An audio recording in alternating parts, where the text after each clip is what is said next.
जय हिंद दोस्तों, स्वागत है आपका आपके अपने YouTube channel learning point with Abhishek sir पर। दोस्तों, अगर आप चैनल पर नए हैं तो चैनल को सब्सक्राइब कर लीजिए और बेल आइकन प्रेस कीजिए ताकि आप डेली डिक्टेशन पा सकें। दोस्तों, आप सबके लिए उत्तराखंड APS और EPFO का पेड बैच चलाया जा रहा है, जिसमें आपको 3 डिक्टेशन डेली प्रोवाइड किए जाते हैं। जब आपका स्किल टेस्ट डेट लग जाएगा तो आपको लाइव डिक्टेशन भी प्रोवाइड की जाएगी। इसकी जो फीस रखी गई है 500 रुपये आपके APS के लिए और 600 रुपये EPFO के लिए रखा गया है। तो अगर आप कोई भी बैच ज्वाइन करना चाहते हैं तो आप इस नंबर पर संपर्क कर सकते हैं 7393976701। आप हमें इस नंबर पर व्हाट्सएप या टेलीग्राम पर मैसेज कर सकते हैं, बैच की इन्फॉर्मेशन ले सकते हैं और अगर ज़रूरी हो तो कॉल भी कर सकते हैं। आपकी डिक्टेशन शुरू होगी 5 सेकेंड बाद।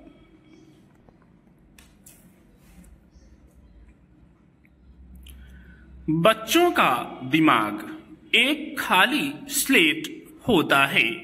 हमारा व्यवहार उस पर हमारे बिना चाहे भी अमिट छाप छोड़ रहा होता है, जो उनके आचार विचार में गाहे बगाहे प्रतिबिंबित होता रहता है।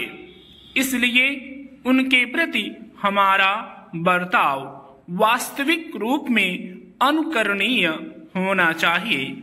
आमतौर पर परीक्षा के खराब परिणाम आने पर बड़ी सहजता से माँ बाप अपने बच्चे को पीट देते हैं। दरअसल ऐसा करते हुए वे अपने अभिभावक होने की परीक्षा में बहुत खराब अंक से असफल हो रहे होते हैं। किसी गलती पर उन्हें गलती का कारण समझाने के बजाय थप्पड़ जड़ देना कम समय लेने वाली और आसान राह है।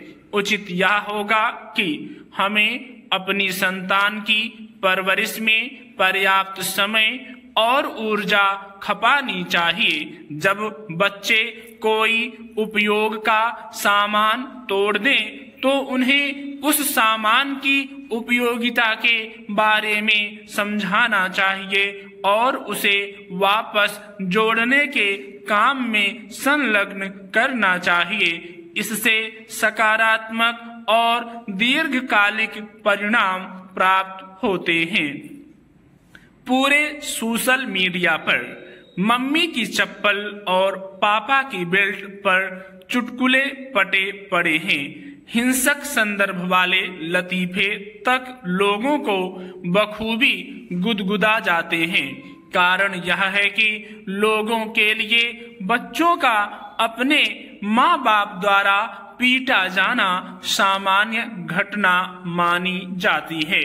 जब कुकृत्यों को अरसे से सामाजिक स्वीकृति प्राप्त हो तो उनके उन्मूलन के विरुद्ध एक भारी जड़ता दिखती है।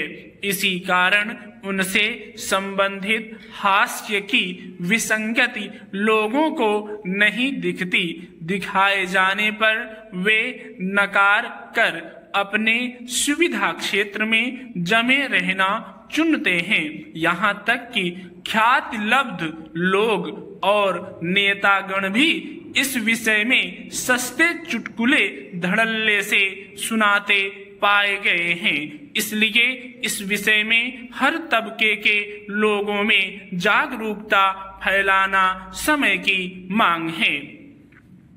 कई लोगों की यह दलील होती है कि बचपन में मार खाने के बावजूद उनके जीवन में अब कोई कठिनाई नहीं है। उन थप्पड़ों की छाप उनके चरित्र में मौजूद होती है जिसका उन्हें भान नहीं होता। वैसे भी चूंकि किसी व्यक्ति ने यह झेल लिया, इसका मतलब यह नहीं कि किसी को भी उस प्रक्रिया में झोंक दिया जाए। बच्चों के मूलभूत मानवाधिकारों की सुरक्षा के प्रति हमारी जिम्मेदारी अधिक इसलिए हो जाती है कि वे अपने अधिकारों से अनभिज्ञ होते हैं। बच्चों को नजाकत के साथ पाले जाने की जरूरत है।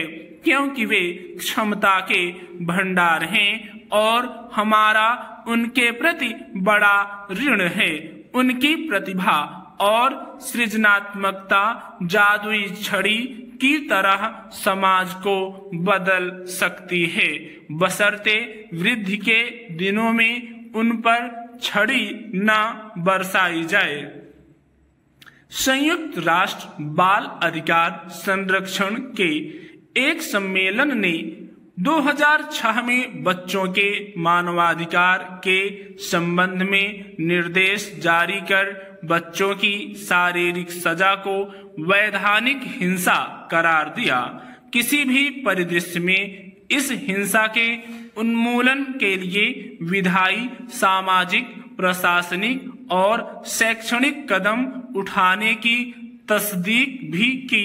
स्टॉप।